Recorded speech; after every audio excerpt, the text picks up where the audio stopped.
All right, here we go. We're now going to curve sketch another type of problem. This one has a slant asymptote. So it's a rational function with a slant asymptote. We're going to see how to deal with that. Then in the exercises, we're going to go into some other kinds of functions and a repeat of some of these too, just so that you've got a few extra ones to practice. So graph y equals x squared minus 2x plus 1 all over x minus 2. All right, let's roll. So in terms of a problem like this, again, we're going to start out with our pre-calculus skills. So I'm going to start out with my x-intercepts. And before I even get going, we should factor this, right? The numerator actually factors into x minus 1 times x minus 1. The denominator needs not be factored. That's great. So it's pretty sweet how we started out with that. Okay, now, looking at this, the x-intercepts, as always, happen where y equals 0. Right, along this axis. That's going to happen when x equals 1, right? When the numerator is 0, but the denominator is not. So we're going to go ahead and plot just the one x-intercept that we have. Now notice, though, although it doesn't really matter at this point, we've got two of those. It's multiplicity 2. We could have written this function like this. In fact, it might not be a bad idea to write it like that. You could choose to take a derivative of it like that. Okay, so we technically have a multiplicity of 2 for x equals 1. You don't have to know that, though. Figured I'd mention it. So this y-intercept occurs when x is 0, right on this axis here. So, well, just plug in 0. So if I plug 0 into this cancels, that cancels, you're left with 1. 0 minus 2 is negative 2. So that means that we've got the point 0 comma negative 1/2. All right, no sweat. So 0, negative 1/2 is right here. Beautiful. All right, so the question becomes, our asymptotes, what's going on there? So in terms of a vertical asymptote, we know that that happens when you get a number over 0.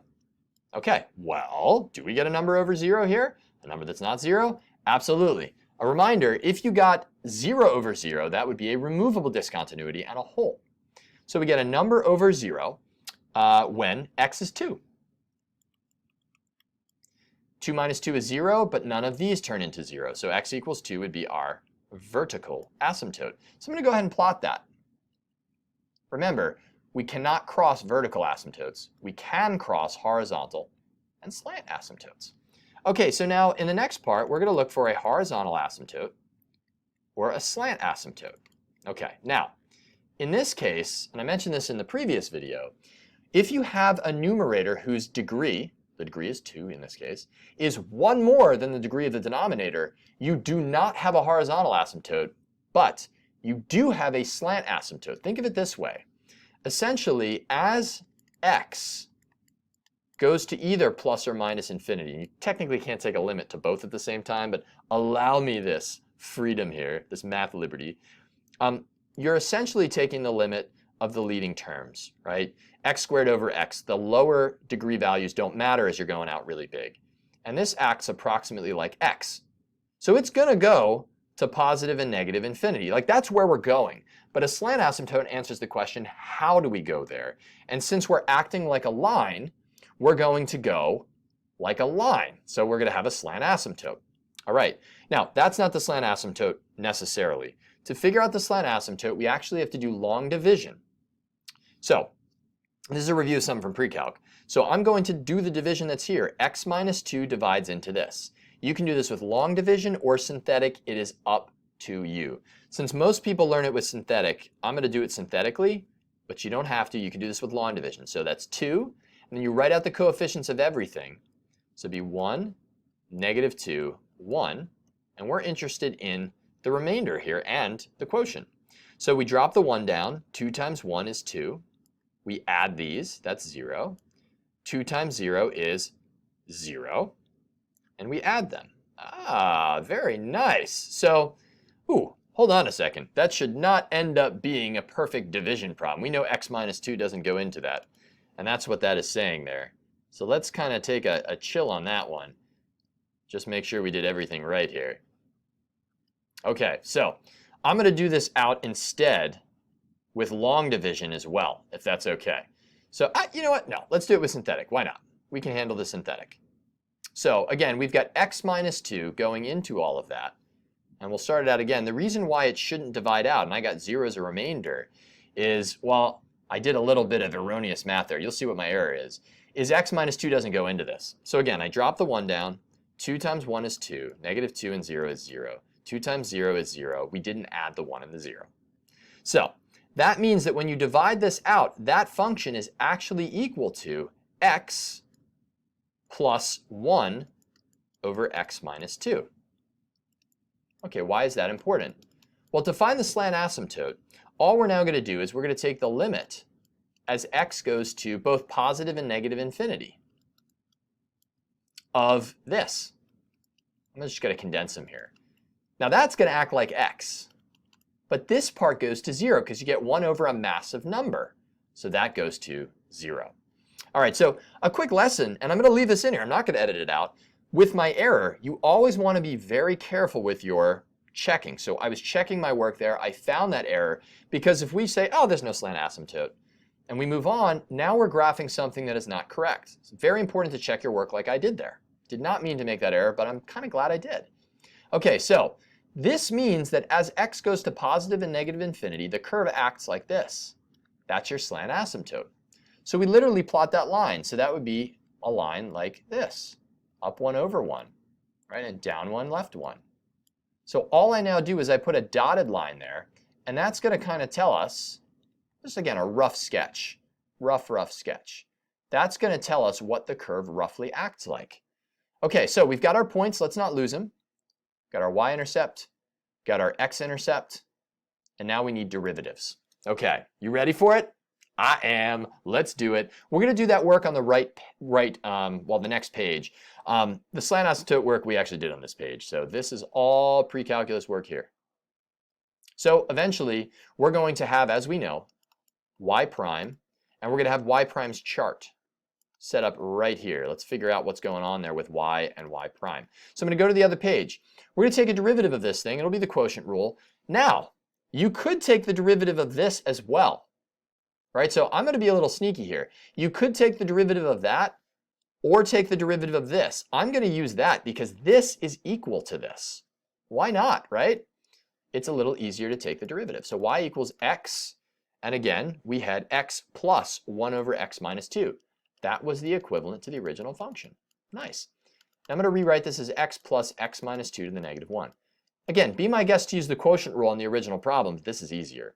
So y prime is equal to 1, and then negative 1 comes out front, so a little chain rule, negative 1, times x minus 2 to the negative 2, times the derivative of the inside is 1. That simplifies to 1 minus 1 over x minus 2. Oh, that's beautiful. That's really sweet. So that's y prime. Now again, we're going to set y prime equal to 0 or where it does not exist.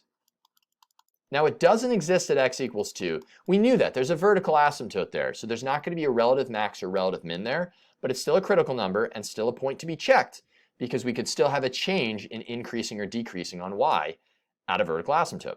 All right, y prime equals 0 when this equals 0. So 1 minus 1 over x minus 2 is equal to 0. I'm going to add 1 over x minus 2 to both sides. Cross multiply. X minus 2 equals 1. Ooh, this is beautiful. X equal to 3. Isn't that nice? I think so. That's my critical number. Awesome. So we take our derivative and let's check some signs. So we'll go back to the last page. So again, x equals 3. Remember that our derivative, let me make sure I did that derivative correctly. You know what? I dropped a squared there. Again, another error, and I'm glad again that I found it. So I'm going to go back and we're going to revisit this work here. So it's not going to change much, but again, I want you to see these errors. They're lengthy problems. I checked my work. I thought, wait a second, there was a squared. So that's going to be x minus 2 squared on both sides. I dropped that negative 2 and I should not have. So now from here, I'll have x minus 2 squared on both sides. Now the interesting thing is the answer still ends up being almost the same. Almost. You'll see in a second. So we got x minus 2 squared equals 1. All we're now going to do is take the plus or minus square root of both sides. When you take a square root, it could be positive or negative 1.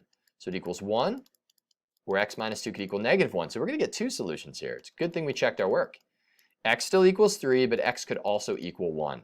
So we have two critical numbers there to check, plus that one, 1, 2, and 3. Good thing we checked that. Okay, so back here. So we've got 1, 2, and 3. All right, and remember what y prime was. That was 1, and we'll go to the last page that we were just on, minus 1 over x minus 2 squared. Very nice. Okay, so we're going to check the signs of this. So I'll plug in 0. 0 minus 2 is 4. 0 minus 2 is negative 2. Squared is 4. 1 minus 1/4 is positive. So we are increasing, right, on this interval right here. So we're going to be increasing everywhere, and that makes sense. The bigger this number gets, the smaller that fraction gets. From 1 to 2, let's plug in 1.5. Minus 2 is a negative when squared is a positive but really small decimal. And 1 over a small decimal gets big. 1 minus big is negative. So we're going to be decreasing. Then we'll pick like 2.5. 2.5 minus 2 is positive, 0.5. Squared is 0.25, but 1 over that is 4. 1 minus 4, well, it's negative. So we're decreasing again on y. And then greater than 3, 45 billion. Minus 2 is massive. Squared is still massive. 1 over huge is 0, basically. 1 minus that, positive. And so we'll be increasing on that interval. So we go from positive to negative at 1, so we have a relative maximum at 1. We're decreasing on both sides of the vertical asymptote. And then we go from decreasing to increasing, down to up. So we're negative to positive slope-wise, so we're going to have a min there. All right, so let's write out our conclusions. A local max at x equals 1. We'll plug it into the original function. I like to plug it into here. It's easier. Well, 1 minus 1 is 0. So you're going to get 0 for local max. Right there. That kind of makes sense. It's going to come up, go down, right? Let's keep going, though. We're still going to do our concavity, too. We're going to have a local min, and that'll be at 3 comma. Let's plug in our numbers. We've got 3 minus 1 is 2. Another 2. That'll be 4 over 3 minus 2 is 1. So that'll be 4. So that's 3 comma 4. That's up here. I think I see what the curve's doing, don't you? It's pretty cool. Okay, so then we're going to set ourselves up here with y double prime and a sign chart. And we'll conclude it when we find the second derivative, which is actually not as bad to find. I promise you that. Again, I went with this route. It's pretty cool. Back to the work page. So I've got this as my derivative. So I'm going to take the derivative of that. But recall, though, that we can rewrite y prime as 1 minus x minus 2 to the negative 2. Set it up so the derivative is nice to take. The derivative of 1 is equal to 0. Negative 2 times negative 1 is positive 2, x minus 2 to the negative 3. The derivative of the inside is just 1. So that'll be 2 over, I'm not going to drop the exponent this time, x minus 2 to the third. Sweet. All right, so that's your second derivative. The only place we need to check, again, is where y double prime equals 0 or does not exist. Well, it doesn't exist at x equals 2. That's where there's a vertical asymptote. And, well, it never equals 0. So there won't be a point of inflection. There won't be a place where the concavity changes at a point, but it could still change about the vertical asymptote. Let's go see what happens. So I've got y double prime is equal to 2 over x minus 2 cubed. Beautiful. The only place we're going to check is at x equal to 2. Let me line that up with this number line here.